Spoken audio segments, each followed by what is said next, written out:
yo voy leyendo si os parece y cualquier Sí. cosa pues lo vamos interpretando o al que tenga que algo de decir. Estábamos con esto, de que comparando. Se ha objetado que con la abolición de la propiedad privada cesaría toda actividad y sobrevendría una indolencia general. Si así fuese, hace ya mucho tiempo que la sociedad burguesa habría sucumbido a manos de la holgazanería. La gente no trabaja, puesto que en ella los que trabajan no adquieren y los que adquieren no trabajan. La explotación. Toda la objeción se reduce a esta tautología: no hay trabajo asalariado donde no hay capital. O sea, hay trabajo asalariado cuando hay capital que te explota, ¿no? Todas las objeciones dirigidas contra el modo comunista de apropiación y de producción de bienes materiales se hacen extensiva igualmente respecto a la apropiación y a la producción de los productos de trabajo e intelectual. ¿Vale? Abarca lenta. Lo mismo que para el burgués la desaparición de la propiedad de clase equivale a la desaparición de toda producción. La desaparición de la cultura de clase significa para él la desaparición de su cultura. Está diciendo que la cultura, que el capitalismo en todo está impregnado, toda la sociedad intelectual y de vida, de lo suyo. Si tú lo quitas, pero no desaparece la cultura, se creará otra cultura, o habrá otra cultura, se desaparece la cultura vuestra, la del capital. La cultura, cuya pérdida deplora, no es para la inmensa mayoría de los hombres más que el adiestramiento que los transforma en máquinas. Mas no discutáis con nosotros mientras apliquéis a la abolición de la propiedad burguesa el criterio de vuestras nociones burguesas de libertad, cultura, derecho, etc. Vuestras ideas mismas son producto de las relaciones de producción y de propiedad burguesa. Como vuestro derecho no es más que la voluntad de vuestra clase erigida en ley, voluntad cuyo contenido está determinado por las condiciones materiales de existencia de vuestra clase. Lo que yo decía, o sea, todo está impregnado y lo que no quieren es que lo quiten su poder intelectual, de derechos, de lo que regula. La concepción interesada que os ha hecho erigir en leyes eternas de la naturaleza y de la razón las relaciones sociales dimanadas de vuestro modo de producción y de propiedad, relaciones históricas que surgen y desaparecen en el curso de la producción, la compartís con todas las clases dominantes hoy desaparecidas. Lo que concebís para la propiedad antigua, lo que concebís para la propiedad feudal, no os atrevéis a admitirlo para la propiedad burguesa. Oye, ellos derrotaron, van eliminando todo lo anterior e imponen la suya. Y ahora no admitís que venga otra y os aparte a vosotros. ¿Queréis abolir la familia? Hasta los más radicales se indignan ante este infame designio de los comunistas. ¿En qué base descansa la familia actual?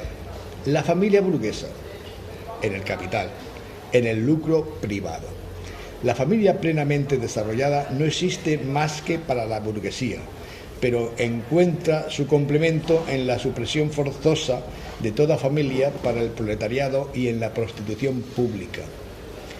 La familia burguesa desaparece naturalmente al dejar de existir ese complemento suyo, y ambos desaparecen con la desaparición del capital. Nos reprocháis el querer abolir la explotación de los hijos por sus padres. Dice, confesamos ese crimen. Pero decís que destruimos los vínculos más íntimos, sustituyendo la educación doméstica por la educación social. ¿Y vuestra educación no está también determinada por la sociedad, por las condiciones sociales en que educáis a vuestros hijos, por la intervención directa o indirecta de la sociedad a través de la escuela, etcétera? Los comunistas no han inventado esta injerencia de la sociedad en la educación. No hacen más que cambiar su carácter y arrancar la educación a la influencia de la clase dominante. Por lo tanto, pondremos la educación que entendemos nosotros que hay que poner, que es la que ahora vosotros controláis. Las declamaciones burguesas sobre la familia y la educación, sobre los dulces lazos que unen a los padres con sus hijos, resultan más repugnantes a medida que la gran industria destruye todo vínculo de familia para el proletariado y transforma a los niños en simples artículos de comercio, en simples instrumentos de trabajo. Entendamos que en este tiempo ya estaban trabajando los niños de 10 años, ya estaban trabajando. Pero es que vosotros, los comunistas, queréis establecer la comunidad de las mujeres, nos grita a coro toda la burguesía. Para el burgués, su mujer no es otra cosa que instrumento de producción. Oye decir que los instrumentos de producción deben ser de utilidad común y naturalmente no puede por menos que pensar que las mujeres correrán la misma suerte de la socialización. No sospecha que se trata precisamente de acabar con esa situación de la mujer como simple instrumento de producción. Nada más grotesco, por otra parte, que el horror ultramoral que inspira a nuestros burgueses la pretendida comunidad oficial de las mujeres que atribuye a los comunistas. Los comunistas no tienen necesidad de introducir la comunidad de las mujeres. Casi siempre ha existido. Es una cuestión histórica. Nuestros burgueses, no satisfechos con tener a disposición las mujeres y las hijas de sus obreros, sin hablar de la prostitución oficial, encuentran un placer singular en seducirse mutuamente las esposas. El matrimonio burgués es, en realidad, la comunidad de las esposas. A lo sumo, se podría acusar a los comunistas de querer sustituir una comunidad de las mujeres hipócritamente disimulada por una comunidad franca y oficial. Es evidente, por otra parte, que con la abolición de las relaciones de producción actuales desaparecerá la comunidad de las mujeres que de ellas se deriva, es decir, la prostitución oficial y no oficial. Se acusa también a los comunistas de querer abolir la patria, la nacionalidad.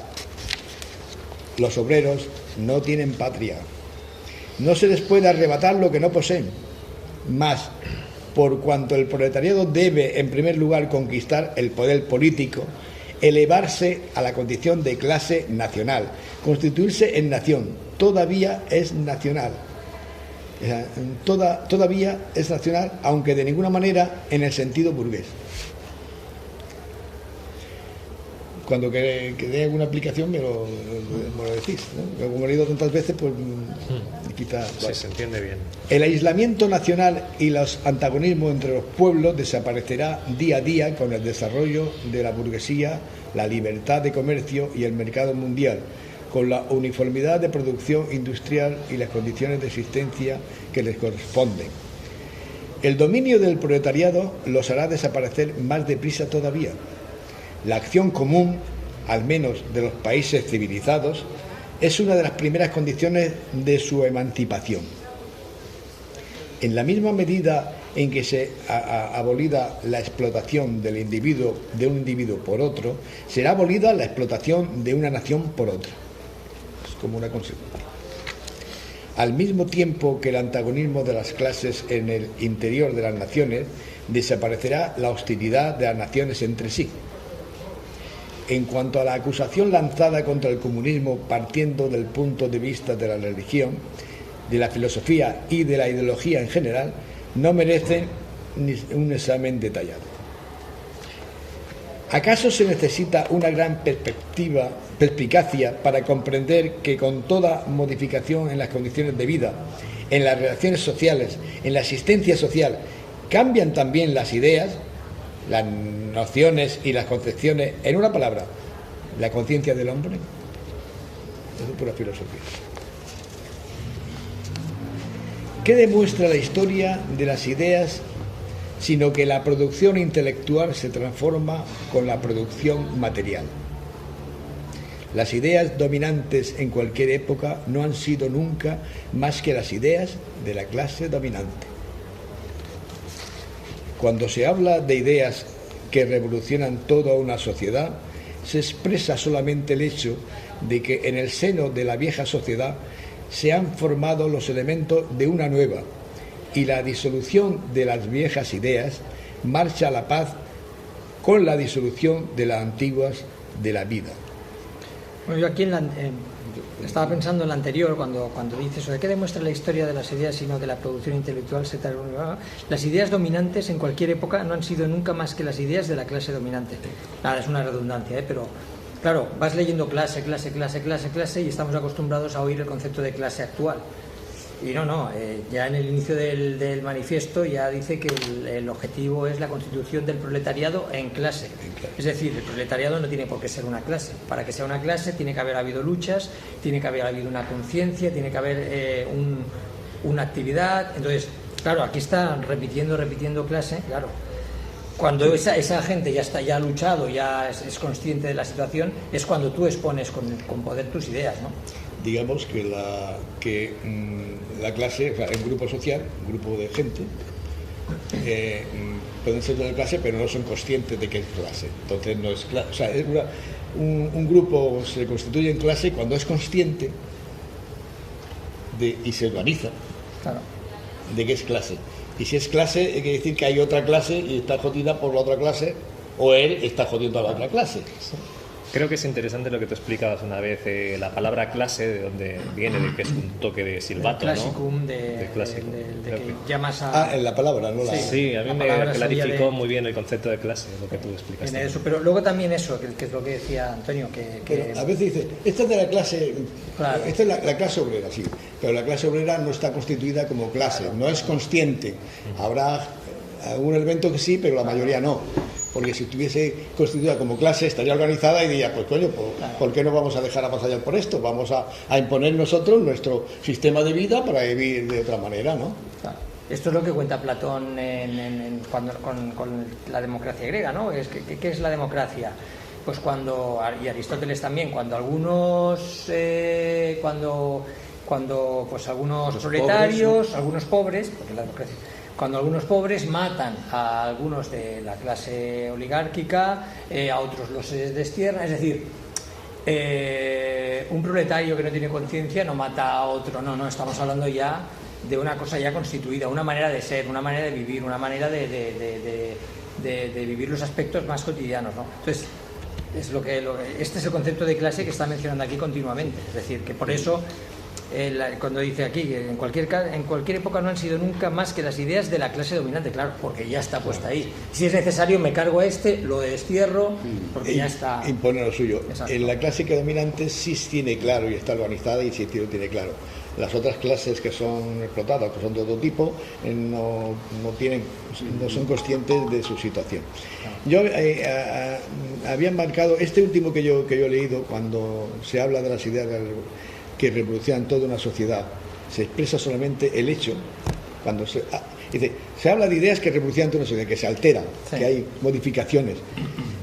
No expresa solamente el hecho de que en el seno de la vieja sociedad, en este caso ahora estamos en el capitalismo, en ese seno de esa misma sociedad se han formado elementos de una nueva. O sea, hay grupos que no están de acuerdo y entonces empieza a organizarse algo distinto, de una nueva. Y la disolución de las viejas ideas marcha a la par. Mientras uno se va disolviendo, la otra se va creando, pero para eso tiene que haber una lucha, si no, no se disuelve. Marco esto porque esto fue también recogido por muchos posteriores a marxistas, posteriores a Marx, y Gramsci, ahora que está de moda tanto en Gramsci, además manipulándolo mucho lo que él dijo por algunos, según entiendo yo, recoge esto. La cuestión de la hegemonía, de cómo no se construye, y coge esta frase, supongo, esta frase es el sentido de esa frase, que por primera vez está puesta en el manifiesto y luego ha sido escrita por muchos más. Una sociedad que tiene un funcionamiento no cambia de un día para otro, imposible, es un sistema lógico. Se va creando conciencia, por una parte va creando otro tipo de ser, electos, va creando otra cultura de vida, de relacionarse, y se va imponiendo. O sea, cuando viene una transformación, por ejemplo, lo que pasó el 15M, o cuando lo hablamos antes, la guerra de Irak, hay momentos en que sale algo que la gente conecta, aquella gente que no se preocupa de nada y conecta. todas esas cosas van quedando en los seres socialmente, y un momento en que eso va construyendo algo distinto, mejor, peor, otra cosa, y se va imponiendo sobre lo que hay.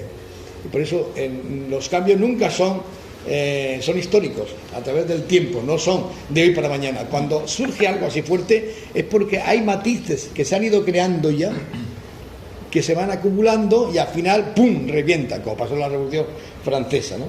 No fue una casualidad. Cuando se levanta todo un pueblo y hizo lo que hizo, y empezó a cortar cabezas y demás, es porque estaba ya hasta las narices, pero que venía acumulado en la historia.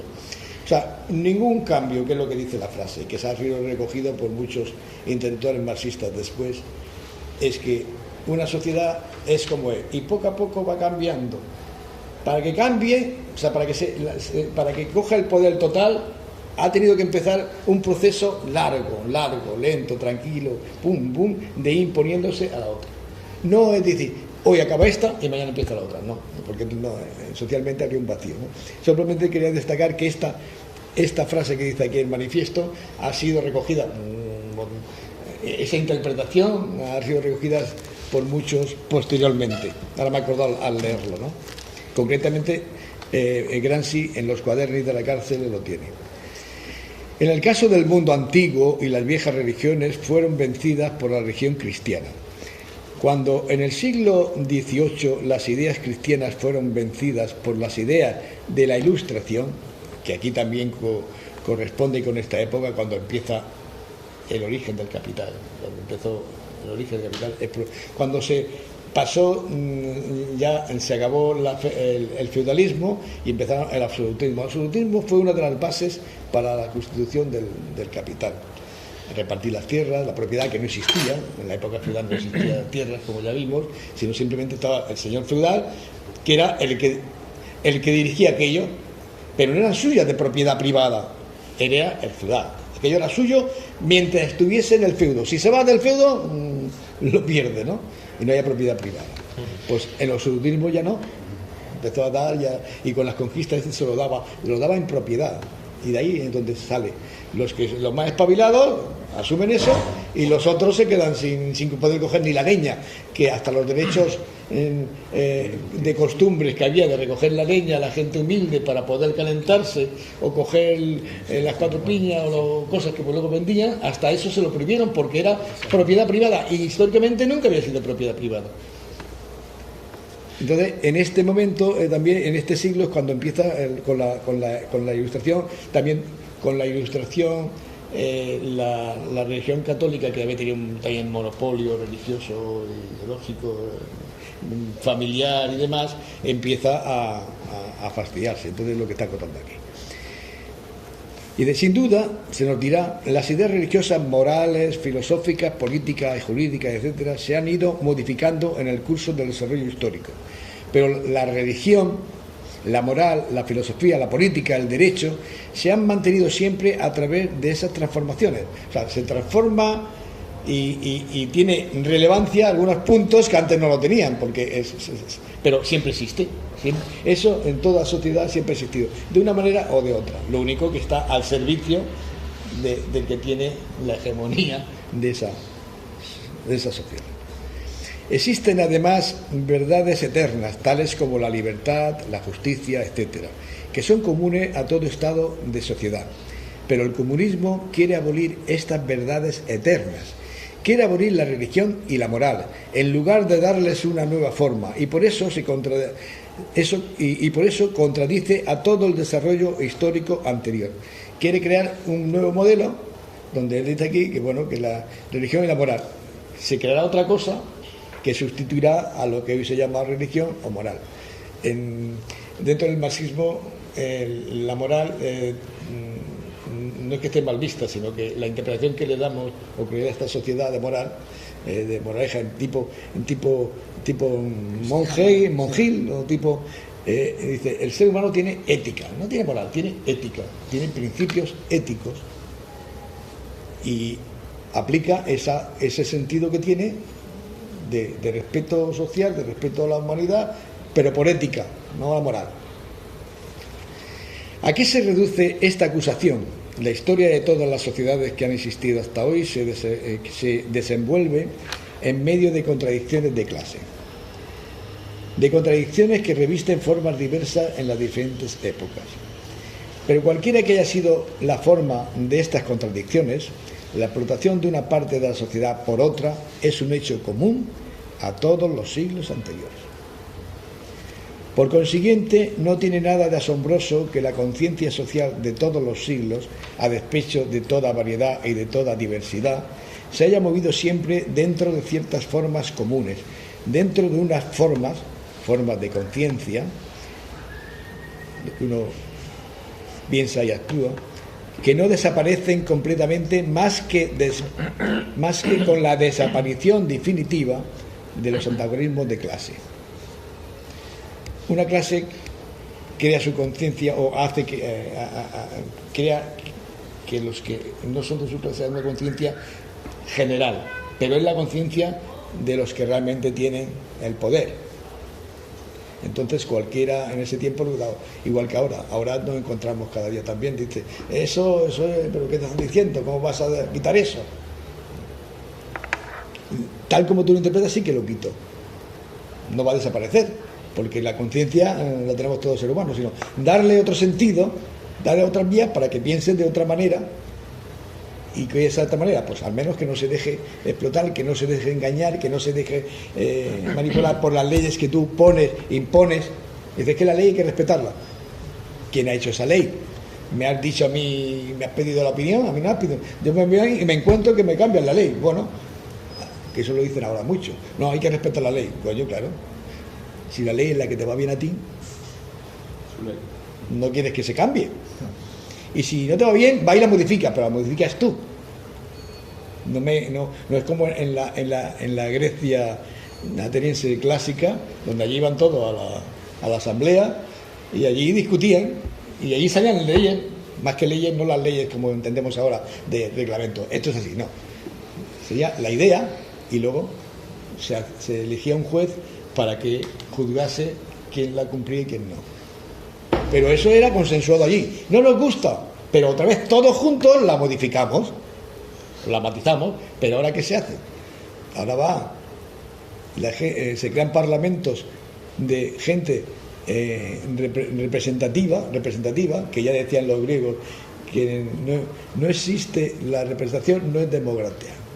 Una representación política no es democracia. Puede haber delegados que van allí a hacer lo que le mandan que tiene que hacer, pero tú representar durante 4 años o los que sea, un día por un voto y decir, yo te doy a ti mi representación como persona, como derecho de persona de esta sociedad, te doy mi poder y te doy a ti, y se quedan ahí 4 y ya sabemos todo el montaje que hay, donde cualquiera de nosotros queremos presentar unas elecciones y podemos hacer una lista y presentar unas elecciones de lo que sea. ¿Y qué pasa? Pues que nos vota la familia y alguien más, porque no. O sea, y esos son los que hacen las leyes, ¿no? A eso es lo que se está refiriendo, que las leyes no es que no hayan leyes, sino esas leyes las quitamos. Ya me he perdido, ¿por dónde vamos? Sí, la revolución comunista.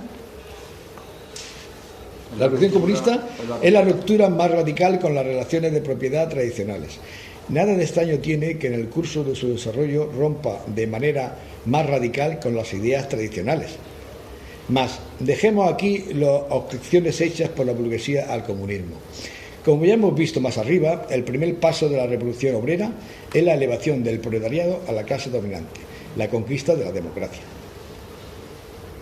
El proletariado se valdrá de su dominación política para ir arrancando gradualmente a la burguesía todo el capital, para centralizar todos los instrumentos de producción en manos del Estado, o sea, en la comunidad. Es decir, el proletariado organizado como clase dominante y para aumentar con la mayor rapidez posible la suma de las fuerzas productivas. Esto naturalmente no podrá cumplirse al principio más que por una violación despótica del derecho de propiedad y de las relaciones burguesas de producción. Es decir, por la adopción de medidas que desde el punto de vista económico parecen insuficientes e insostenibles, pero que en el curso del movimiento se sobrepasarán y asimismo serán indispensables como medio para transformar radicalmente todo el modo de producción. Sí, este es un aspecto muy importante, porque aquí pues eso abre una vía, por ejemplo, lo que está pasando ahora en Europa, la salida del euro, ¿no? De que tú planteas salir del euro y desde todos los ámbitos liberales te dicen que eso es una aberración, que eso es bueno, aquí te está explicando que cualquier cambio, cualquier revolución tiene que ser así. Es decir, no tienes tú previsto un camino.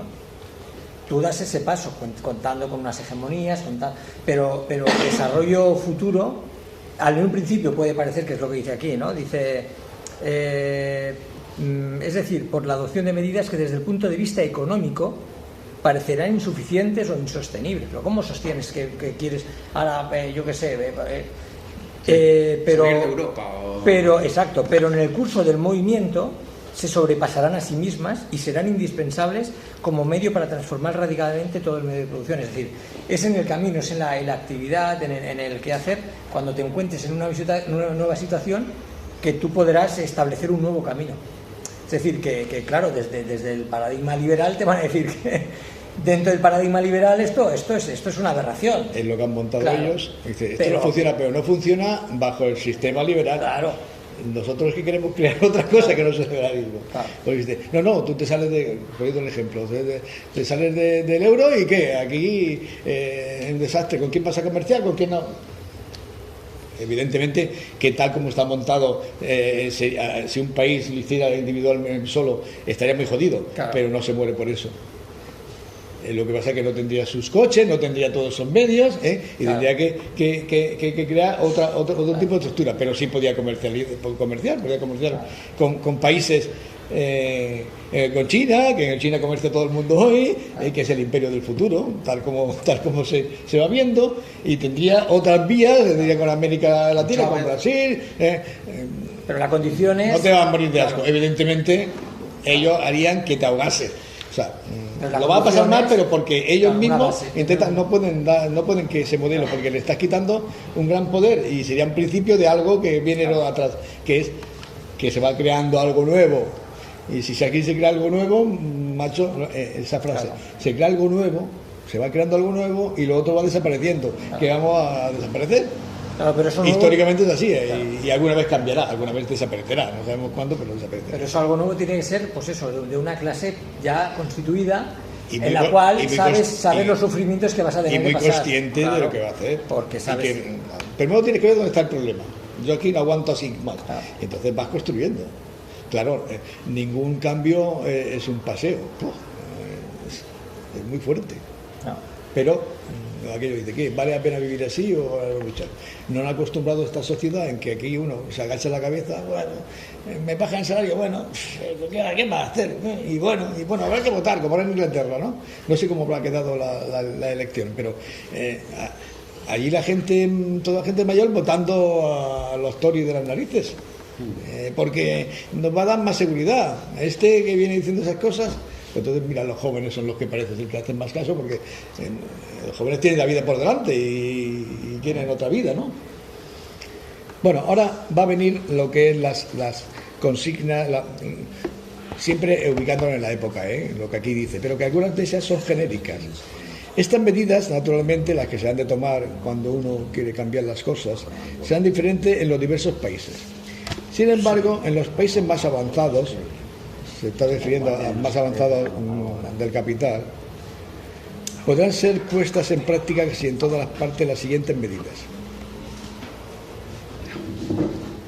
Me voy a ver la movida de trabajadores. Muy bien. Venga, Fermín. Chao. Primero, medidas, dice que estas pueden ser genéricas. Dice medidas, de las medidas que pone aquí. Expropiación de la propiedad territorial y empleo de la renta de la tierra para los gastos del Estado. O sea, expropiación del territorio. Fuerte impuestos progresivos. Abolición del derecho de herencia. Aquí no hay herencia, la herencia va al paquete general, o sea, al Estado, porque cuando dice aquí Estado se está refiriendo, que es una traducción, no sé cómo lo haría mal, cómo lo escribiría, pero a la organización, pero está hablando de una organización de todos la comunidad. Entonces, de herencia nada, al paquete general y se repartirá según las necesidades y demás. Confiscación de la propiedad de todos los emigrados y sediciosos. Todos los que se larguen, eso es lo que pasó en Cuba cuando Fidel, ¿no? Se largó y dejó ahí su finca y ahora están todavía reclamándola. ¿No? ¿Tú te vas? ¿Tú vas? Pues vete, venga. El que se quedó, allí tiene su propiedad y no se la han tocado. Centralización del crédito en manos del Estado por medio de un banco nacional con capital del Estado y monopolio exclusivo. O sea, un solo banco donde todo el dinero lo controla y cuando, insisto, cuando dice que Estado se refiere a la comunidad, a lo que diga la comunidad, a lo que decida la comunidad. Centralización en manos del Estado de todos los medios de transporte. Multiplicación de las empresas fabriles pertenecientes al Estado y de los instrumentos de producción. Rotulación de los terrenos incultos y mejoramiento de la tierra según el plan general, o sea, dar más medios de vida. Obligación de trabajar para todos. Organización de ejércitos industriales, particularmente en la agricultura, dada la época que aquí ya la gente se hizo las uves porque la agricultura se lo quedaban 4 caciques para cazar, para ir de caza y cazar los zorros y esas cosas, ¿no? Combinación de la agricultura e industria, medida encaminada a hacer desaparecer gradualmente la diferencia entre la ciudad y el campo. O sea, hacer más homogénea la sociedad. Si hay que producir en industria lo necesario, pero el campo, o sea, un poco volver también a no perder de vista el medio natural, lo que es la naturaleza, lo que es la agricultura. Educación pública y gratuita de todos los niños. Abolición del trabajo de estos en las fábricas tal como se practica hoy. Régimen de educación combinada con la producción material, etcétera, etcétera. Tanto son 10 puntos que pone aquí, más genéricos, que es como insisto que esto es un programa, lo que escribo aquí, y lógicamente pues tiene que dar unos puntos de salida de una vez que se está dado, que ya tiene lo difícil, una vez que ya está dado, que ya está hecho lo más fuerte, poner estos puntos básicos, ¿no? Una vez que en el curso del desarrollo hayan desaparecido las diferencias de clase y se haya concentrado toda la producción en manos de los individuos asociados, dice individuos asociados a la comunidad, individuos asociados, el poder público perderá su carácter político. Esto es importante, porque esto ya es como la finalidad, ¿eh? El carácter político que ha utilizado en todo ese cambio social que ha tenido que hacer, ¿no? Despótico a veces, y eso despótico quiere decir que se emplea la violencia y no hay más remedio.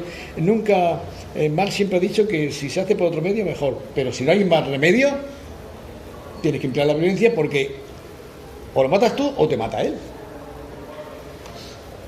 Nunca alguien dice que esto nunca dice que ha de ser la violencia, sino que analiza y tal como está la situación, si no puedes, pues tiene que ser con la violencia. Incluso al principio, cuando la cuestión parlamentaria que se iniciaba y demás, y los movimientos sindicales, él lo apoyaba. Y dice, pero cuidado. Y luego lo que pasó, luego esto se hace toda una burocracia y al final se integra dentro del sistema.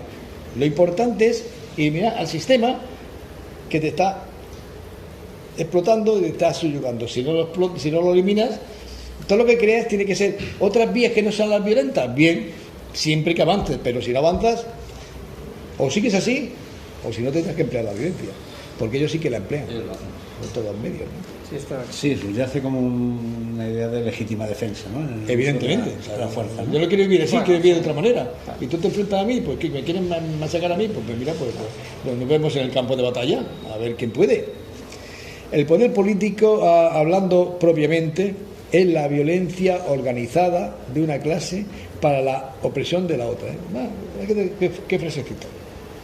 El poder político, hablando propiamente, es la violencia organizada de una clase para la opresión de la otra.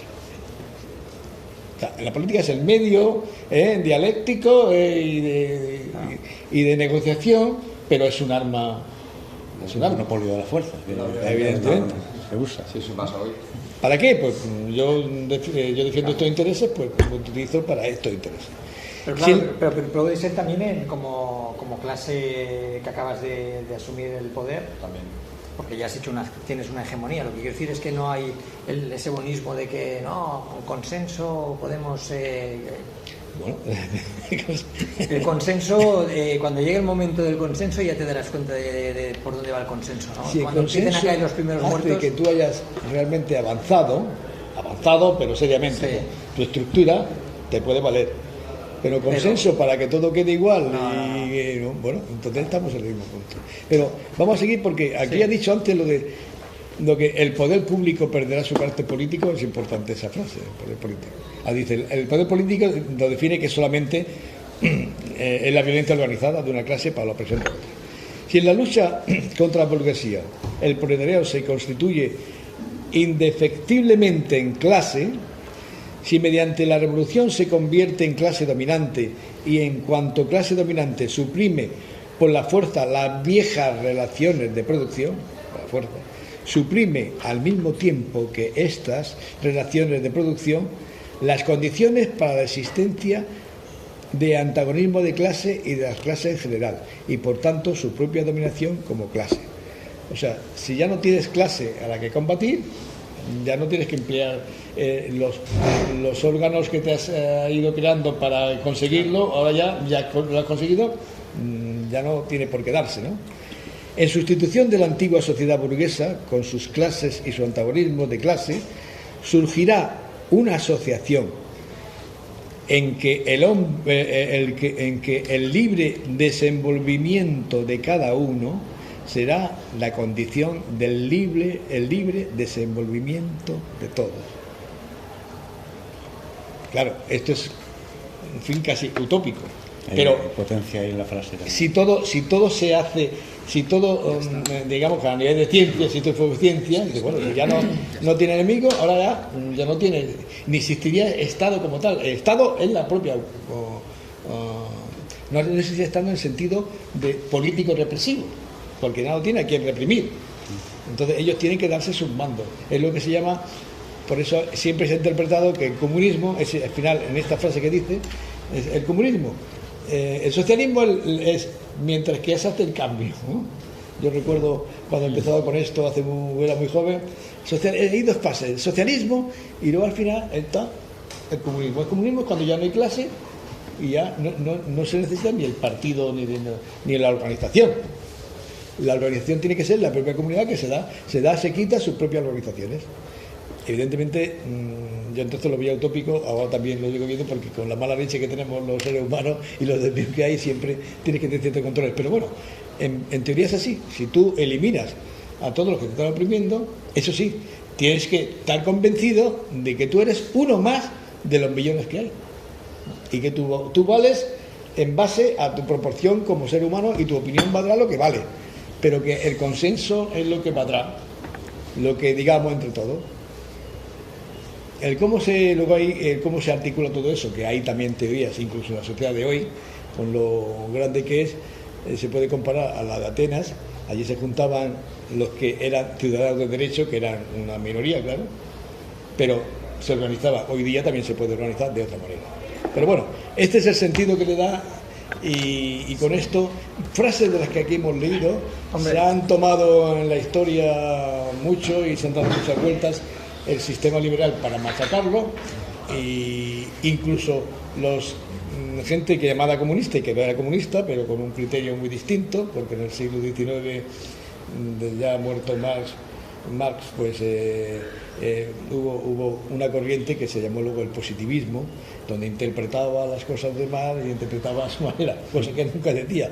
Y poco antes de morirse, cuando dijo, leyendo a los comunistas franceses, folletos que se sacaban, y le dice, si esto es comunismo, si esto es marxismo, o sea, si esto es marxismo, yo no soy marxista.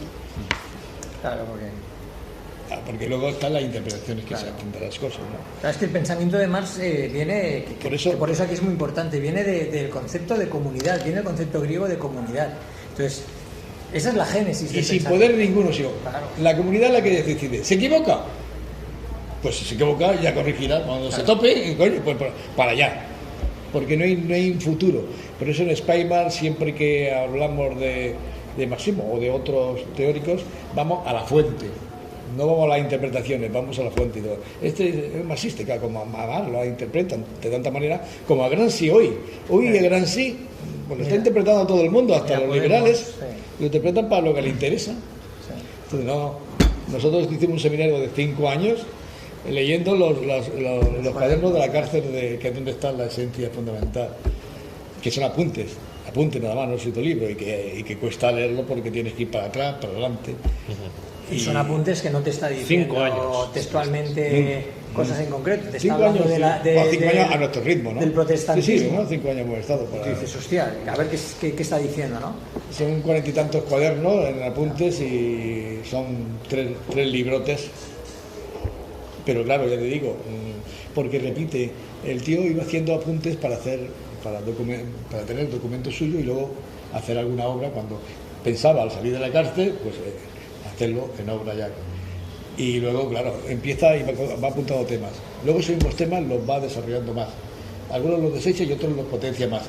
Entonces, está hecho, porque está muy bien la traducción es directamente del italiano, que cogió y cogió toda su obra y conservó todo lo que tenía, pero con detalle te explicaba, esto fue en el año tal, y hacía esto, y hablando, y hacía por grupos, y luego lo desarrolla. Y repite lo mismo, pero más desarrollado. Entonces nosotros hemos hecho todo, y mirando hacia atrás, hacia adelante, ¿no? Algunas cosas que estaban oscuras, luego tenías que ir a ver qué quiere decir con esto. Cualquier autor que tiene estas dimensiones como esta gente, que tiene esa capacidad, no es tan fácil, hay que desmenuzarlo. Y luego vienen las interpretaciones, por eso hay que ir siempre a la fuente, y tú te podrás equivocar en la interpretación, yo me puedo equivocar, pero al menos me equivocaré leyéndolo a él. Y luego están las traducciones, además, porque si no lees en su idioma, por eso los buenos lo que hacen es leerlo en su idioma. Lo que pasa es que más, pues el alemán hoy día ya es más, va haciendo más popular y la gente ahora le interesa por el imperio el alemán, pero no es fácil leer el alemán. Y casi todos los que han trabajado bien en Amal son filoalemanes, comunistas, filoalemanes, en los que uno se puede más o menos fiar. Pero tienes que ir a las traducciones, que se han hecho varias de toda su obra. Algunas no hay por dónde cogerlas, otras sí, y tienes que también seleccionar eso. Para ver, incluso a veces se va a la palabra y luego se mira a ver si en alemán quiere decir eso, que no siempre es eso. Es un trabajo si quieres ir a la fuente, tiene su trabajo. Pero es la única manera. Ese dijo eso, pues lo dijo. Sí, aquí lo dice y lo dijo. ¿En qué contexto? Luego te digo, ¿en qué contexto lo dijo?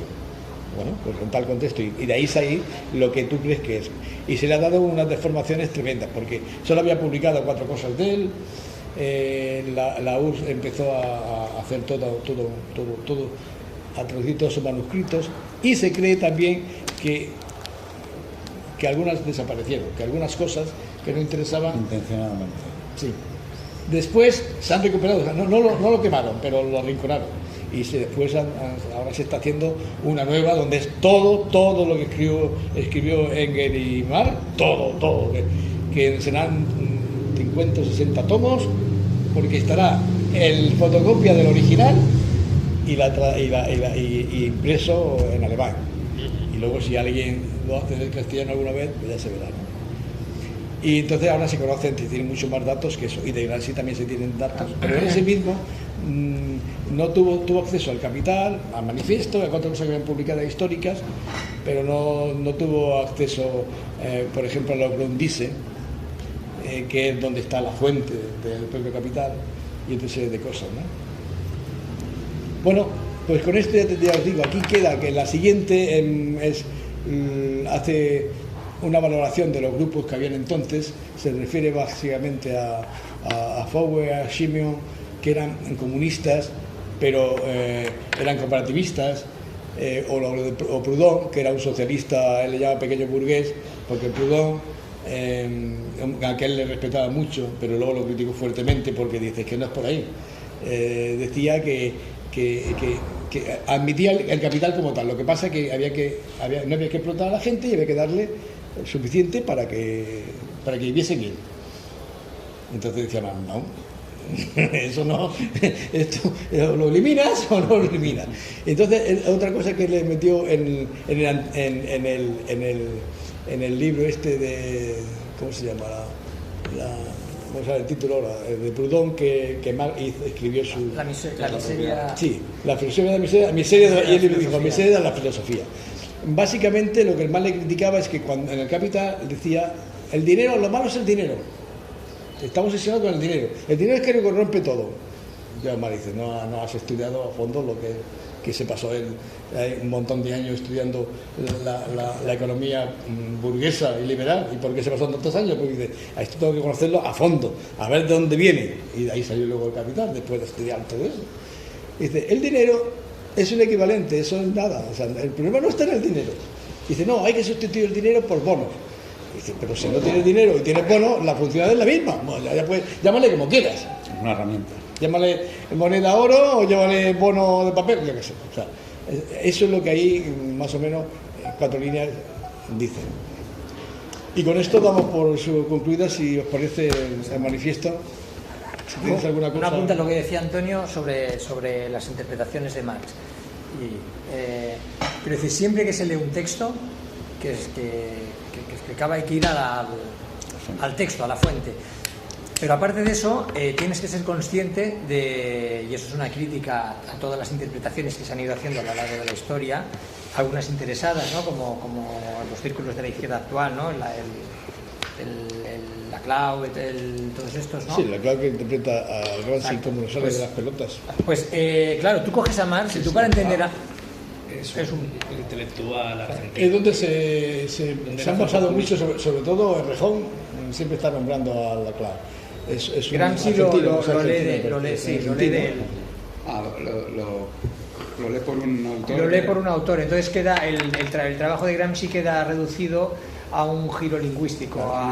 Interpreta a Gramsci y luego Errejón interpreta la imagínate, y luego dice llega lo que llega. Claro. Entonces a lo que iba es que cuando tú coges un texto de Marx, ¿no? Un autor potente, que esto ya lo decía en la facultad también un profesor, ¿no? Que cuando tú estudias un autor potente tienes que saber que vas a abordar un trabajo serio, ¿no? Pues claro, tú tienes que coger y decir, vamos a ver, Marx, ¿a quién ha leído Marx?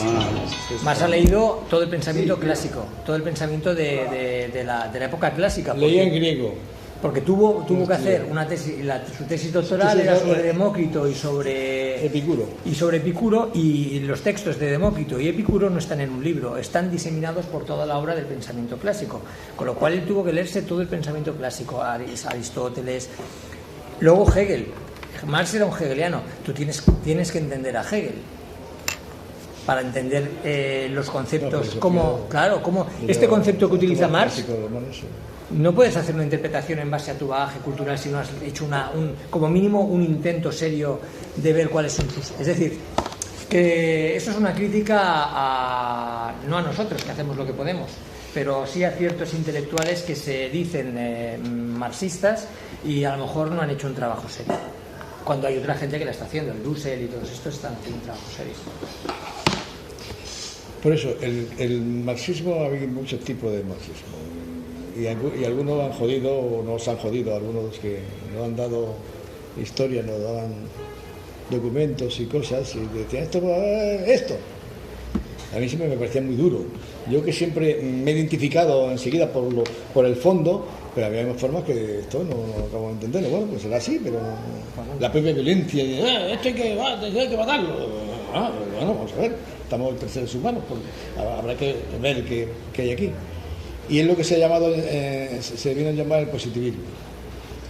Los intelectuales, los herederos de Marx en Alemania, Kautsky, que conoció a Marx y lo tenía, Marx lo tenía, te apreció mucho porque Marx no era fácil, apreciaba lo que apreciaba, ¿no? Pero bueno, vea que interesante, pero ese luego hizo una interpretación, el propio Engels se vio involucrado en todo esto, hizo unas determinaciones que fue más allá, interpretando a Marx, que Marx nunca había dicho. Por ejemplo,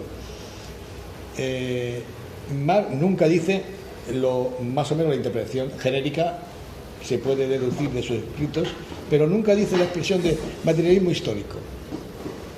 Lo dice de otra manera, pero el acuñar eso y lo que luego se le ha dado de lo que es materialismo histórico y sobre todo materialismo dialéctico, eso lo lee más y dice, eso es una mierda, ¿dónde coño va a salir eso? Materialismo dialéctico. El materialismo histórico sí que lo decía. Decía, hay una frase que leí en uno de sus escritos que dice, en vez de decirlo así, yo interpreto que viene a ser lo mismo, me dice materialismo histórico, y dice, la historia es material de la vida. La historia material. De hecho, materialismo histórico para Marx, yo aquí pongo en esto que mandé, pongo una frase de materialismo. Sí, es muy importante eso. ¿Qué en el materialismo le interesaba a Marx? Marx decía, y lo dice en lo dice, a mí la naturaleza como naturaleza, ahí está, pero a mí importa poco. A mí me interesa la naturaleza en donde ha intervenido el ser humano. Donde ha intervenido con sus manos, ya me interesa, porque hay historia del ser humano. Y a ese materialismo, el materialismo es la materia trabajada por el ser humano, ese es el materialismo de Marx. Y es histórico porque es a través de la historia cómo se va transformando esa materia en los medios necesarios para consumirlos, para sobrevivir, porque el objetivo del ser humano es sobrevivir. Entonces me interesa todo donde ha metido la mano el hombre, desde el origen del hombre, me interesa. Y eso es histórico, porque la historia ha ido avanzando y el hombre que no sabía, como el que nace bien y no sabe nada, pues al final, con su conciencia, sin saberlo, va creando y hace la primera herramienta y hace lo otro, y eso es lo que le interesa.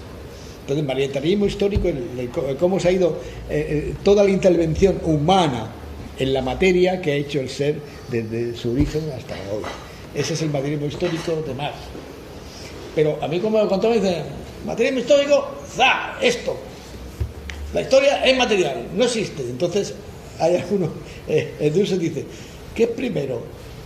¿La materia o la conciencia del ser humano?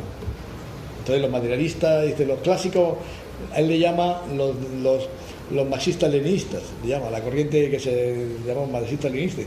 Lo primero es la materia. Dice, pero bueno, si primero es la materia, ¿quién ha hecho esa materia? Claro, nadie la ha hecho, es una naturaleza. Una erupción volcánica, dice eso.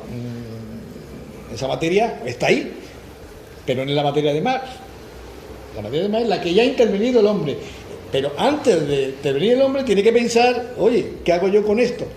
Yo tengo que hacer esto, cojo esta materia y la transformo.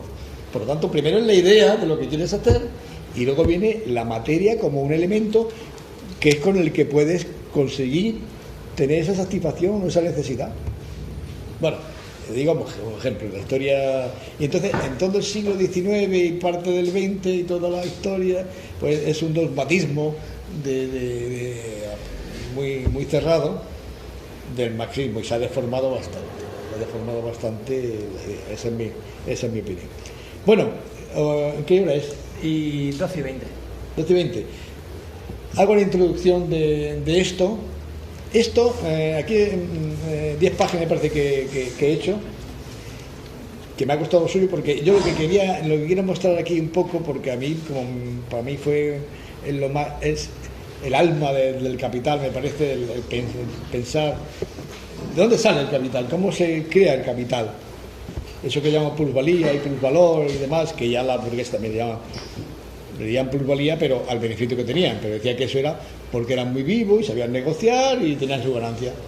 Y además que no sabían de dónde venía realmente, porque sí lo sabían, pero como aquellos pensaban que era normal que pagarle menos al que trabaja, no pagarle, hacer trabajo que no pagado, entonces Marx se tira ya cuando llega a París y entonces tiene contacto con los movimientos revolucionarios, con con los obreros, con los sindicatos allí, y el tío dice, esto, se hace una pregunta, dice, ¿cómo es posible que el que trabaja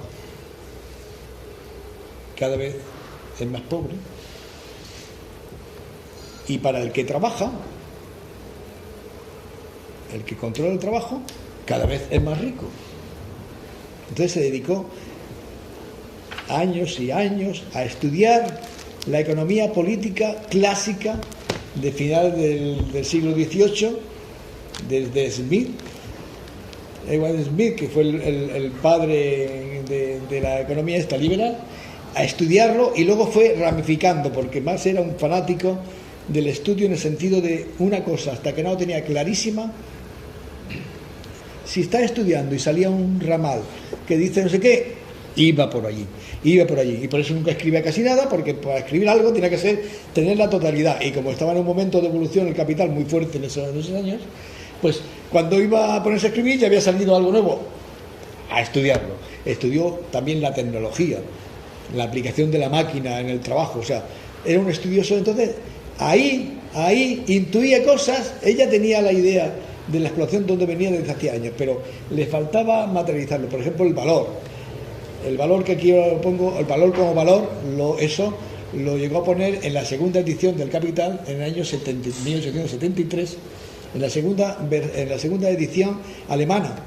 En la primera, que fue el 69, no lo tenía. Descubrió cosas que luego las puso, igual que también añadió el título ese tan importante de el origen, el origen de cuándo se forma el capital. La acumulación originaria, ¿no? También la puso porque sabía que ella no iba a escribir más, porque solo escribió un libro, o sea, un tomo solo, y la puso ahí. Entonces se dedicó a estudiar eso, y después se tiró 10 años de su vida. Son lo que escribió Marx, que él editó. Falta otro volumen más de estos. Hay 2 volúmenes, que es el libro del Capital, son 3 libros. Son 3, falta otro más, que forma el primer libro. Este es el uno. Yo me he centrado en este, que es el que escribió él. Los otros los tengo, pero como me he informado por lo que voy leyendo de que Engels, que fue el que lo montó, el hombre hizo lo mejor que pudo, cogió su apunte y montó el libro 2 y el libro 3. Pero se ve que había cosas que modificó o cambió, porque dice, aquí sí que buscaría. O sea, no cogió y dejó tal como estaba, por muy lioso que fuese, los apuntes de Marx. Hay cosas que están interpretadas. Entonces estoy esperando, porque en castellano no existe todavía. Ya existe en alemán y en inglés, me parece que en francés, la traducción de los manuscritos que dejó el segundo libro y el tercero de Marx, tal como los dejó Marx. Pero en castellano aún no lo han traducido. Estoy esperando, porque parece ser que en México lo iban a traducir, y estoy esperando para leerlo. Bueno, pues el tío se dio 10 años de su vida para llegar a hacer lo primero que escribió. En el 59 escribió la primera parte, que son los 2 o 3 capítulos que luego, los mismos capítulos que tiene ahí, los 2 primeros, los escribió en los fundamentos de la... No me acuerdo ahora el nombre exacto. Eso fue lo primero que escribió. Y luego, en el 67, escribió por primera vez el Capital, el tomo 1. Y tenía muy adelantado el tomo 2 y el tomo 3.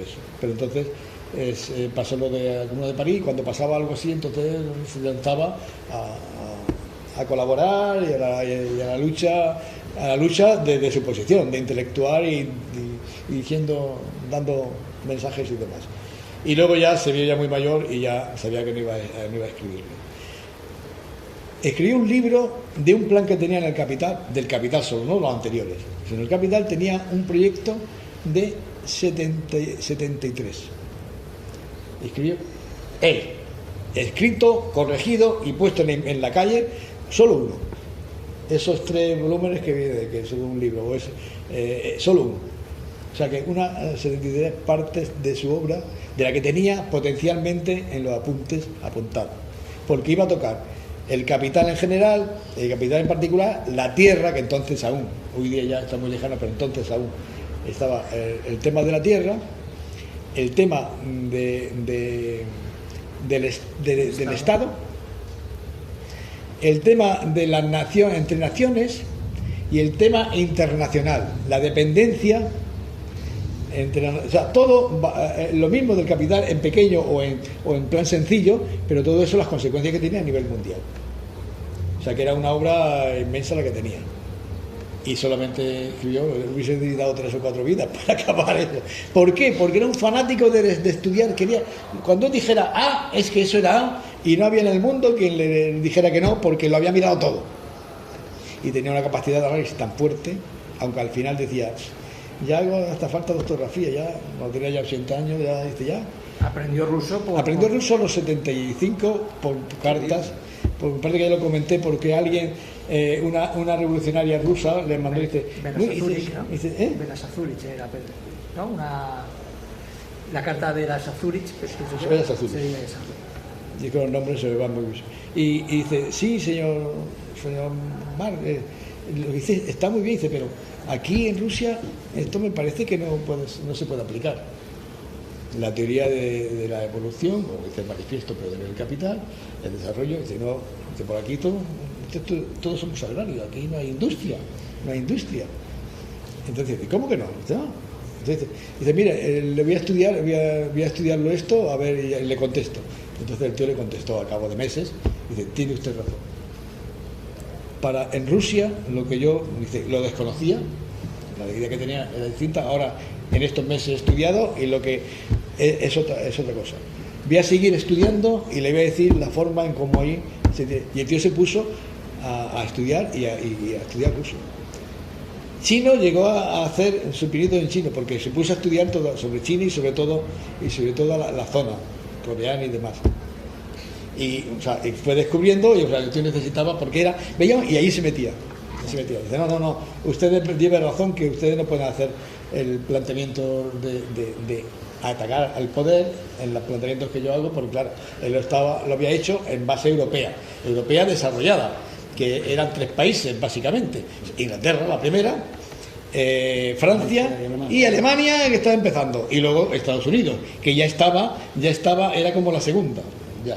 Después de Inglaterra, casi ya venía Estados Unidos por el desarrollo, que él lo decía. Allí se están desarrollando las cosas muy deprisa, en el audiovisual, ¿no?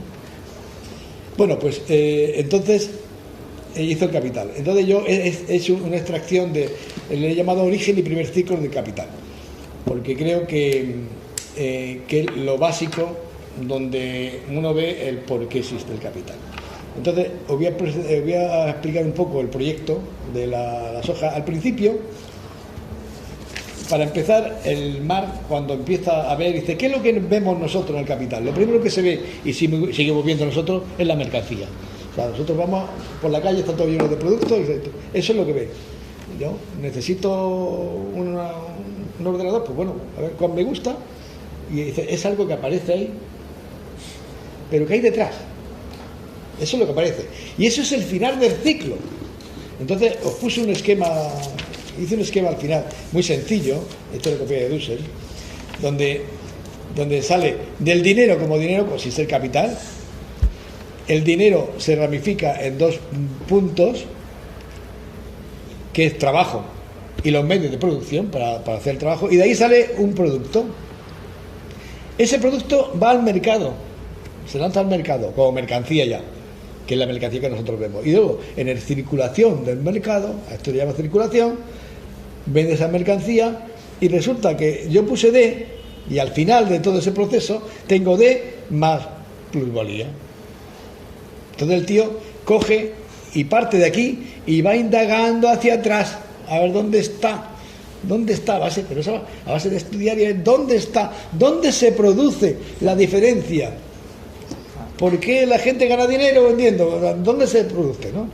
Y eso es lo que un poco en 4 frases aquí lo voy a explicar. Entonces empiezo primero por mercancía y valor. Valor, hay 3 tipos de valores, que el último, valor como valor, que es el valor que tienen las cosas, potencialmente, eso ya te digo que lo tuvo claro al final, y lo puso en la segunda edición. Todo valor, el valor como valor, es producto, que también lo digo al final, es lo importante, producto de trabajo humano. Es producto de trabajo objetivado. ¿De quién? Del ser humano. Nada se hace si no interviene el ser humano. Cuando pongan los robots, no se quedarán con los robots, pero cualquier robot... Lo habrá hecho un humano, claro. No, pero es que luego habrá que mantenerlo, y también lo mantendrá un ser humano. O sea que todo valor de las cosas tiene añadido trabajo humano. Pero aquí, en el capital, en el mundo capitalista, se da otra paradoja aún más clara, más grave aún. Se crea valor, pero es que además se crea plusvalor, que es valor pero no pagado. O sea que el valor, todo valor es trabajo humano. Pero además hay luego uno que ya es plusvalor, que es valor también, pero la única diferencia es que el ser humano que lo ha hecho o que lo ha intervenido lo ha hecho gratis. Y el que administra todo el montaje se queda en beneficio. Y luego, ¿qué hace con eso? Lo vuelve a meter en el ciclo, que es el otro esquema que hago, que se va agrandando. Eso es lo que intentaré aquí decir, cogiendo frases del libro, del primer libro del Capital, que he ido allí buscando y poniendo frases directas de Marx. Yo hago algún comentario, hago una aclaración, complemento y así. Lógicamente tenemos que ir hablándolo bien, explicándolo bien. Empiezo con mercancía y valor para situarnos en el punto final de la mercancía y luego cómo va hacia atrás hasta llegar a dónde sale, dónde está ese valor de uso que utiliza. Ya lo veremos, pero adelanto que el fondo está en que llega un ser humano que ha sido echado de donde vivía, de su medio, centrándonos en Europa. Si vamos a América podemos contar eso, lo mismo, pero la esencia de otra manera. En Europa, que es donde está él centrado, por eso a algunos le acusaron de eurocentrismo, pero es que no es lo que conocía, ¿no? El feudalismo. Estaban en el feudalismo, viene los absolutistas, empiezan a quitar la tierra, a quitar los derechos y van aislando a la gente que vivía allí, expulsándola y la expulsan y se van juntando en comunidades. Están los artesanos, algunos se meten en artesanos, van haciendo cosas y cada vez, pero ya no tienen medio. Allí en su feudo tenía que darle un yermo al tío, al feudalista, pero él siempre podía tener un terreno para sembrar sus cosas, iba tirando, pero lo expulsan de allí y no tiene nada. Empieza la pequeña industria artesanal ya en las pequeñas urbes que se han montado y llega una persona, un ser humano que no tiene nada y que tiene que vivir porque si no se muere, tiene que comer. Robaban, pero si robaban enseguida lo ahorcaban. Entonces llega allí y viene el que pone una pequeña industria y dice, bueno, te compro, no tu persona, porque no puede comprar su persona, si no será un esclavo. Por lo tanto, tú en teoría eres libre, no tienes nada y eres libre para vender tu fuerza de trabajo. Y te compro tu capacidad de trabajar. Y le paga el sustento para que no se muera ese día. Nada más. Entonces dice, bueno, pues lo hago porque yo hoy no me muero. Entonces coge eso, lo compra, digamos, pongo el ejemplo de una persona sola, pero podemos, si tenía un taller de 10 o de 20, compra tu trabajo, el tío va y compra materia prima, que ya explicaremos aquí lo que es la materia prima, que ya tiene trabajo hecho, no es materia natural, ¿ya? Y te ponen los medios de las herramientas para que tú trabajes, y te pone allí, hala, hazme esto, pum, al principio pues, con algún artesano que ya tiene allí de maestro que sabe, que le va enseñando, pero el que administra y el propietario de todo es un personaje solo. Entonces le hace un trabajo y te paga para que no te mueras ese día. Y aquí explico en ejemplo como el tío ve que para producir eso hacía falta 6 horas para que en el mercado luego le diese el valor que él ha invertido. Se ha invertido X para coger X en la mercancía, con 6 horas que trabajar es suficiente. Y luego dices, coño, si yo le pago para que viva todo el día, pues en vez de 6, 12, doble jornada. Entonces, yo no tengo culpa, como yo le pago para todo el día, me pertenece su trabajo, no su persona, pero su trabajo sí, y le hace trabajar doble. Luego va al mercado y resulta que entonces ve y dice, ahora sí me salen las cuentas. ahora tengo más, porque ha trabajado 12 y le ha pagado 3. O sea, me ha pagado 6. Lo demás le cuesta el producto, la materia prima, le cuesta, la deducción de las maquinarias, todo eso le cuesta, y lo tiene que arrastrar el valor, lo arrastra hasta el final. Pero cuando vende, ve que le queda el beneficio. ¿Qué beneficio? Lo que no ha pagado. Le ha quedado un valor, que ese valor tiene dos nombres: valor como tal, la parte que le ha pagado, está pagada, valor como tal, y plusvalía, valor plusvalía, que es la parte que no le ha pagado. Eso vuelve, una vez que llega al final, lo vuelve al origen y la fabrica. Entonces ya ha contratado más porque ya tiene más dinero. Otro ciclo y otra vez. Otra vez. O sea que tú partes de un dinero que no es capital y al cabo de los años prácticamente el 100% de todo el montaje es capital. También explicaré que para ser capital no puede gastar en el ciclo, cualquier ciclo que te da un capital de más, una plusvalía, coño, eso ya es capital. Si no lo inviertes, si te lo gastas, no se puede considerar capital, sino simplemente un beneficio, una ganancia, y te lo has gastado, te has ido de juerga y te gastas eso, ya no está. Para que sea capital tiene que volver al origen de producción y otra vez todo el proceso. Y así, lógicamente, cuando vas teniendo mucho, pues tú ya tienes, tienes de todo. Es cuando se crea la banca, se crea de todo. Ese es el proceso original, y el oculto, que llama lo oculto. ¿Dónde está lo oculto? Está en la producción. Aquí por eso oíste este es todo el proceso sencillo, y hay un subproceso que es producción y circulación. La historia está en esta. Aquí es donde se produce la explotación, pero eso no se ve. Cuando llega un producto a nosotros, no nos reflejamos de que ese producto no lo hemos hecho nosotros, pero lo ha hecho otro ser humano como nosotros. O sea que ahí ha sido explotado otro ser humano. Y pensamos que es un producto que viene. ¿De dónde viene? Bueno, pues lo han hecho. No, pues ahí hay trabajo humano, que es lo básico para todo. Eso es entre paréntesis, otras corrientes opinan que el capitalismo surge de la evolución del mercado. En cambio, más lo sitúa, como decía Antonio, en el ámbito de la producción. El origen, entonces, ¿qué era esto? Digo, para no empezar a leer y... No, yo creo que tenemos, son 12:30, ¿no? Que 12:40. 12:40. ¿Leemos este primer apartado? Porque entonces ahora haremos lo del David, eso queda para después de esto. Sí, no, era acabar esto porque... para esto se necesitaría una sesión exclusiva para aclarar esto. O sea, era acabar esto. Yo he dado una especie de resumen general para que sepáis de qué vamos a hablar, pero ahora es hablando con palabras de más de lo que dijo. Y luego ya cambiamos de tercio. Si os parece... Eso ya lo haremos Yo pensaba que hoy decíamos también en la siguiente lectura. Eso lo haremos en el próximo día. Que hay que ir pensándola, porque también estaba el Alex que decía de lo de alguna carta de Bakunin a Marx.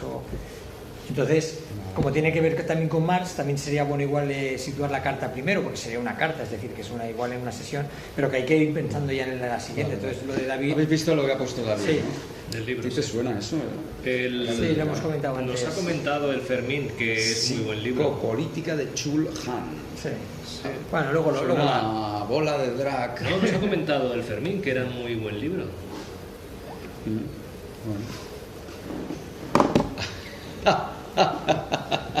Bueno, entonces, si os parece, vamos a este primer punto de mercancía y valor, hasta donde lleguemos. Vale, sí. El libro, Ya se lo he dicho, por eso. el mismo libro de Capital empieza con esta frase que le ha cogido, la primera frase que tiene, cuando ya empieza el texto, dice: la riqueza de las sociedades en las que domina el modo de producción capitalista aparece como una gigantesca acumulación de mercancías, y la mercancía como la forma elemental de esa riqueza. Así empieza el Capital. Vamos a ver lo que es la mercancía. La mercancía es, por lo pronto, un objeto exterior, una cosa que, por sus propiedades, satisface necesidades humanas de alguna clase, que es lo que tenemos con que el producto lo utilizamos para alguna satisfacción o necesidad. Toda cosa útil, como el hierro, el papel, etcétera, se tiene que considerar desde dos puntos de vista: según la cualidad y según la cantidad. En cada párrafo de eso pongo en dónde está la página de mi edición, que lo digo abajo, ¿no? Como también yo he cogido una que es la que tengo en casa, Dice, la utilidad de una cosa la convierte en valor de uso. Una cosa que es útil, que te va bien a ti por lo que fuese, esto es valor de uso. Por tanto, el cuerpo mismo de la mercancía, como hierro, trigo, diamantes, etcétera, es un valor de uso, un bien. Son valores de uso los que constituyen el contenido material de la riqueza. El valor de cambio, digamos, valor de uso por un lado, ahora viene valor de cambio. El valor de cambio aparece por de pronto como la razón cuantitativa, la proporción en la cual se cambian valores de uso de una clase por valores de uso de otra clase. O sea, lo que se hace normalmente en los mercados, el valor de cambio. Yo te doy esto y tú me pagas un equivalente en dinero, porque el dinero simplemente es un equivalente, es una cosa pasajera, representa un valor, pero el valor que tiene simplemente es el equivalente, y yo te doy esto. Eso se llama valor de cambio, por lo tanto estamos en cantidad. Y valor de uso es la cualidad, es aquello, tú compras aquello que necesites, no que no necesitas, ¿para qué lo vas a comprar? Aunque hoy día en el capitalismo compramos de todo, aunque no lo necesitamos, pero por lógica se compra lo que uno necesite para una necesidad o por una satisfacción, por lo que fuese. Ya tenemos estos son los dos tipos de valores comunes de uso, que es cualidad, y valor de cambio, que se mide cantidad. Las mercancías, y dice, las mercancías no son en cuanto a valores más que gelatina de trabajo humano. Dice así esa frase. Las mercancías no son, en cuanto a valores, más que gelatina de trabajo humano. Y uno se puede preguntar, ¿qué narices quiere decir con eso? Pues bueno, esta frase de gelatina, o sea, podría haber dicho otra cosa, pero gelatina sabemos, una gelatina que se va, queda como un pozo, queda un rastro, ¿no? Un rastro, digamos. Te impregna ahí. Entonces, esto se ha escrito mucho sobre esa palabra de mar también. Entonces yo, posiblemente mal, pero intento aquí poner un párrafo intentando alargar un poco. Digo, la palabra gelatina que emplea aquí Marx tiene una relevante importancia. Viene a decir que en toda mercancía que utilizamos o consumimos cotidianamente existe un rastro de trabajo humano, de vida humana. O sea, eso es básicamente. Esa gelatina dice, esa mercancía no, ¿qué hay ahí? Esa gelatina, le llaman gelatina hasta que luego la descubre. Pero eso de gelatina se ha utilizado otras veces cuando uno intuye que hay algo y también se le llama gelatina. Otros teóricos después utilizan así. Y acabo diciendo, ha sido utilizado por estudiosos y revolucionarios marxistas y se considera una aportación de original importancia en la ética filosófica del ser humano. Continúo diciendo, la mercancía es el valor de uso u objeto de uso, por una parte, y valor por otra. Una mercancía, claro, lógicamente, tiene un valor y también sirve para algo, las dos cualidades que tiene. Y se representa como esa doble que es en cuanto que su valor posee una forma de manifestación propia, diferente de su forma natural, a saber, la forma de valor de cambio, y nunca posee esta forma si se la considera aisladamente, sino siempre y solo en relación de valor e intercambio con otra mercancía de especie diferente. No sé si se entiende. O sea, una mercancía es valor de uso y tiene un valor en sí, pero valor de cambio. Entonces, puede ir el valor de cambio si va aislado, son cosas diferentes. Si intercambio de peras con manzanas y no existen manzanas, no existe valor de cambio. Evidentemente. No hay con qué contraponerlo. Eso, no hay contraposición. O sea, que arrastra el valor que lo lleva, pero lo intercambia en valor. Cuando hace un valor de cambio lo hará con una lógica. Valor simple, y ahora ya viene la tercera definición de valor, que este fue el tardío, el que ella deduce que es valor en sí, que es el valor, que implica las otras, pero las otras tienen sus funciones, y esto es el propio valor. Valor simple o valor como valor. Todo valor es trabajo humano objetivado. El valor de un objeto o mercancía equivale al tiempo de trabajo humano vivido, o sea, un trabajo humano vivo, empleado en producir dicho objeto o mercancía. Ese es el valor como valor. ¿Cuánto se le valora? Según el valor de cambio. O sea, el valor no es cantidad, esencia y cantidad, son las dos cosas, pero dice, en cantidad, en dinero, ¿cuánto valdrá ese valor? Eso se verá en el valor de cambio. Cuando tú hagas un valor de cambio por otra cosa, equiparas el valor. Que ese valor depende de cómo está el mercado, depende de lo que haya costado, puede oscilar, puede ser más caro o menos caro, si está más escaso, si no está. Pero el valor como tal siempre lo lleva encima. ¿Por qué lo lleva encima? Podrá valer más o menos según las circunstancias sociales del momento, pero siempre lo lleva encima porque tiene incorporado trabajo humano dentro. Ha habido un trabajo durante un tiempo. Para que tenga un valor, lógicamente hay que tener dos dimensiones: trabajo y tiempo, para ver cuantitativamente cuánto es. Ese valor nunca lo perderá. Podrá valer incluso cero a nivel de equivalente de cambio, pero el valor lo mantiene. Vale cero por las circunstancias, porque ahora, como hace cuando hay mucha cosecha y tiran los tomates o las patatas, las tiran, pero todo eso tiene un valor. Para llegar ese tomate o esa patata allí, ha tenido ahí trabajo humano. El valor lo tú lo tirarás, pero lo tiene. ¿Cuánto valdrá? Pues eso ya depende del mercado, que ya es valor de cambio. Entonces, cuantificar, pues serían las pérdidas. Lo que, claro, en este caso son pérdidas. El payés que dice, no voy a recoger la fruta. Yo aquí no entro. El valor existe, pero se cuantifica en pérdidas. Yo aquí no entro, pero lo mismo en el manifiesto, y aquí en el Capital lo desarrolla más. El trabajo. Lo que es, luego, cuando viene tanto el desarrollo capitalista como la época de crisis, donde en vez de tener beneficio, tiene pérdida. Por eso viene del capitalismo, se pasa al imperialismo, y la producción del mercado está siempre, porque de cada crisis se va desarrollando, porque tiene que consumir siempre. O sea, el capitalista tiene que producir siempre, continuamente. Es como una obsesión, continuamente. Entonces, cuando tú invades el mercado de mierda, y además la gente le pagas poco porque resulta que no puede comprar, pues viene la crisis. Entonces, se comprime todo. Hay unos años de miseria, las vacas, la época de vacas flacas, y luego otra vez empieza, crea necesidades. Destrucción creativa lo llaman, ¿no? Pero ¿quién paga todas esas consecuencias, sobre todo? Pero entonces, quiero con esto decir claro lo que mercancía sabemos lo que es, ¿no? Que tiene dos cualidades: la cantidad y luego que sirva para algo, tenga un valor de uso. La calidad del valor de que sirva para algo es el valor de uso, y la cantidad es el valor de cambio, que lo intercambias por otra cosa. Entonces, valor de uso, valor de cambio, para intercambiar las cosas, y luego viene valor como valor, que es el trabajo que todo producto tiene en trabajo, en tiempo humano, o se llama trabajo objetivado del ser humano. Mujica es el que lo defiende a capa y espada.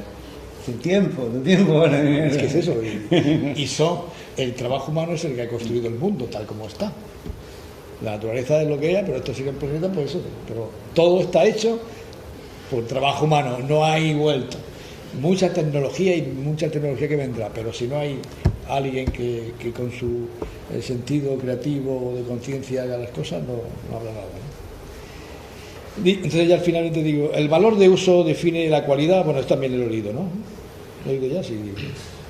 ¿Valor de uso? No. No lo he leído, ¿no? Valor simple o valor como valor. Todo valor es trabajo humano objetivado. Aquí estaba, ¿no? Sí. Ese.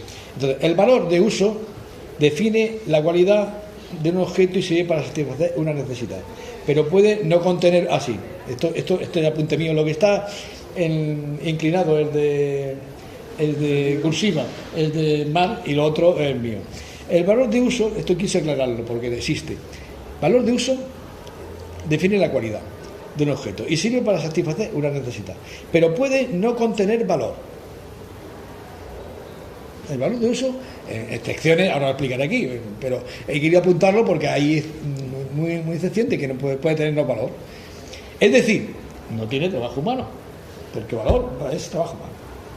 Por ejemplo, un fruto salvaje que encontramos en la montaña y sabemos que es comestible, pero nadie lo ha plantado, sino la propia naturaleza, la semilla habrá venido, bueno, y ha sido un fruto. Sabemos que lo comemos y nos produce satisfacción. Estamos haciendo un valor de uso de ese producto, pero ese producto no tiene valor. Nos quita la sed y el hambre, pero no contiene trabajo humano. Se ha criado por medio natural, no ha intervenido el ser humano. No tiene valor como valor, solo valor de uso. Son pocas excepciones, pero como Marx en otro momento por ahí lo apunta, lo que pasa es que yo hago un extracto, pues no, porque va explicando cosas y no vi ninguna frase para cogerla. Entonces yo hago este resumen. Pero todo lo que yo digo aquí son cosas que él va diciendo en el libro. Por ese ejemplo, pues, pero esos son 4 cositas, pero bueno, que se sepa que puede haber un valor. Si no hay trabajo humano detrás, no hay valor. Entonces el valor de uso puede no tener valor. El valor de cambio, nunca. Pues siempre la recolección y la comercialización. Pues ¿quién va a pagar por coger, yo qué sé, un romero que se cría allí? Pues coño, pues yo voy y cojo. Si tú quieres que te lo traiga aquí, entonces ya tiene valor porque ha habido alguien que lo ha cogido y te lo ha traído. Recolección y comercialización. Todo valor de cambio tiene valor. En cambio, el valor de uso, en excepciones muy raras que hoy día... pero bueno, es para que se sepa ese detalle. El valor del cambio define la cantidad para el intercambio entre mercancías de distinta especie en el mercado, del valor como valor que contiene dichas mercancías. En una simple definición para intercambio mercantil dinero,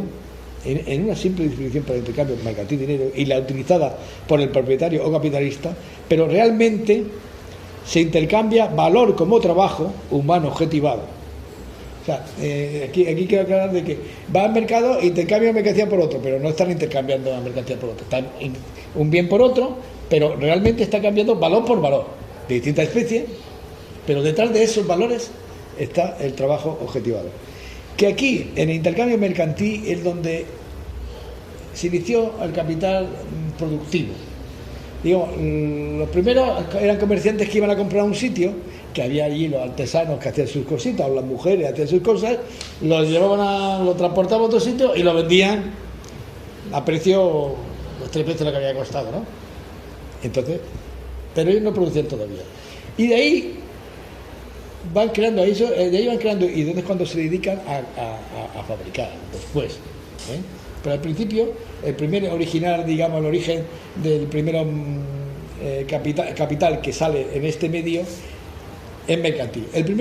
La primera creación del valor, o sea, del capital, se forma en la cuestión mercantil. Y luego, pero esa producción mercantil es explotación porque la ha comprado a una señora que está allí haciendo, yo qué sé, cosiendo lo que sea, haciendo, y a lo mejor le da una miseria y ha dedicado un mes para hacer un mantel, es trabajo humano, y le da 4 chavos y luego el tío lo vende por lo que sea, ¿no?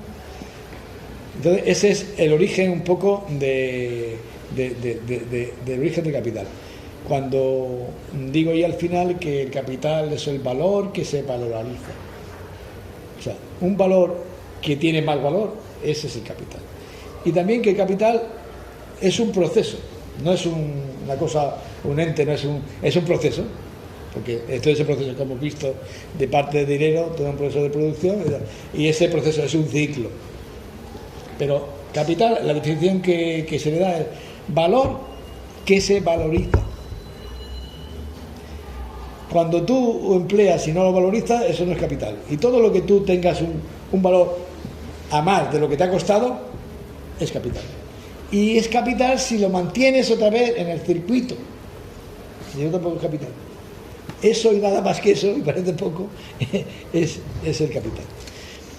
Bueno, aquí una última frase que dice: la forma de la mercancía es lo más general y menos desarrollado de la producción burguesa. Su carácter de fetiche parece aún fácil de descubrir. Que es cuando se dice, lo primero que aparece es la mercancía. Dice, bueno, es la menos desarrollada porque es la más simple. Él le llama la más simple, la que llega ahí. Lo complejo está detrás de cómo se crea esa mercancía. Y entonces dice que tiene un carácter de fetiche. Parece aún más fácil de descubrir. Bueno, y mete aquí un párrafo que os aviso que este párrafo no es mío, es de Joaquín. Por lo tanto, cuando leáis cuesta un poco más porque es bastante más filosófico. Porque cuando hice esto, le digo, oye Joaquín, mira a ver si he dicho alguna barbaridad, cuando es un resumen, sacando frases. Entonces, dice, no, está bien. Entonces me dice, y en el fetiche me puso esto. Entonces yo he cogido, me han gustado y lo dejo aquí. Entonces dice Joaquín, dice, para Marx la mercancía es un fetiche que creemos que no tiene que ver con nosotros. Eso no tiene que ver nada con nosotros. Y que es una cosa que se impone a nosotros. Claro, no impone, si quieres consumirla, tienes que te la están dando por delante, pues la tienes que poner. Nuestra actividad, trabajo objetivado, que debido a las relaciones sociales capitalistas resulta incontrolable. O sea, detrás de eso que vemos hay esto, trabajo objetivado, que debido a las relaciones sociales capitalistas, que es el que las controla, él dice cuando te lo da, cuando no te lo da, cómo lo produce, cómo no lo produce, resulta incontrolable, por tanto para nosotros como para los capitalistas. Dice, tanto para nosotros como porque ellos saben solo producir. Y a veces no ven, saben que eso le da un beneficio y a producir. Se refiere a las crisis económicas. Si produjeran de una manera racional, no tendrían las crisis. Pero como van, venga a producir, no calculan que si tú produces mucho, al final, es que tengo que producir porque si no produzco yo, produces de al lado. Y si no, pues bueno, pues luego vendrá en que os tendrás que comer todas mercancías tú, ¿no? Entonces pone entre paréntesis, las crisis económicas vienen de eso, de que ellos mismos ni la controlan.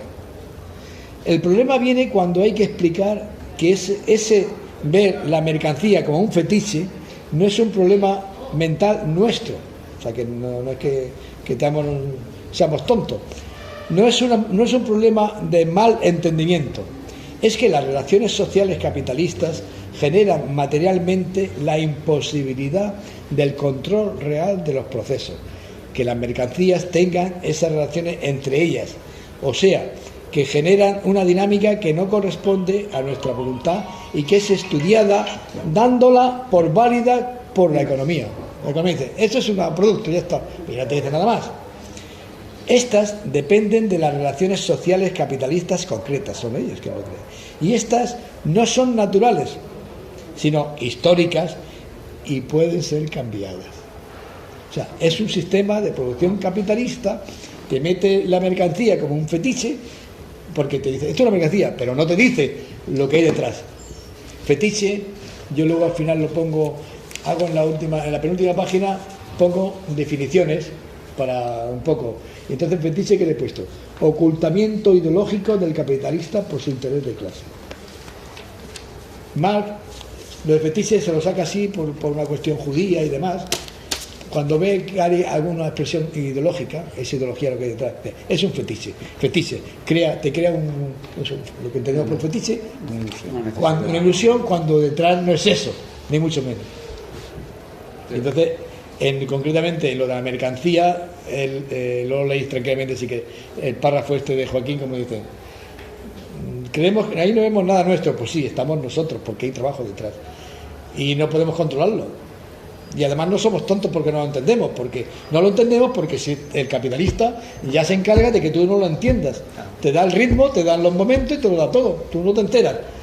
Pero eso no es natural, eso es creado por la sociedad, por nosotros mismos lo creamos, dirigidos por el capital, pero lo creamos nosotros, por lo tanto se puede cambiar, dicho al final. O sea que si liberamos el capital podemos hacer una distribución racional de las cosas. Dice, ¿cuánto hace falta producir? Pues se produce tanto y se va, y no ahora menos pues del otro, pero el capital no, el capital produce. Y de ahí las crisis, como dice, ni ellos lo controlan, se no meten en las crisis, pero le dan por culo a la crisis porque ellos, como tienen muchas reservas, se escudan bien, y quien sufre todas las crisis siempre es la sociedad. Bueno, aquí nos quedamos en el segundo punto, que es el conversión del dinero en capital, donde ya podemos entrar sabiendo ya lo que es valor y lo que es mercancía, ¿no? Para el próximo día, si os parece que con una sesión esto lo acabamos. Hay mucho suco, de si cuando acabemos y tal y se empiezan a hacer preguntas concretas sobre lo que está pasando ahora. Yo me he leído 100 páginas para hacer esto. Está sacado de las primeras 100 páginas tiene 500, ¿no? El primer tomo, pero bueno, para sacar estos 4 apuntes que veis aquí, o sea que Intento sacar las frases directas, porque pues, si alguien lo quiere mirar, eso es lo que dice Marx, por eso que explicamos antes, hay que ir a lo original.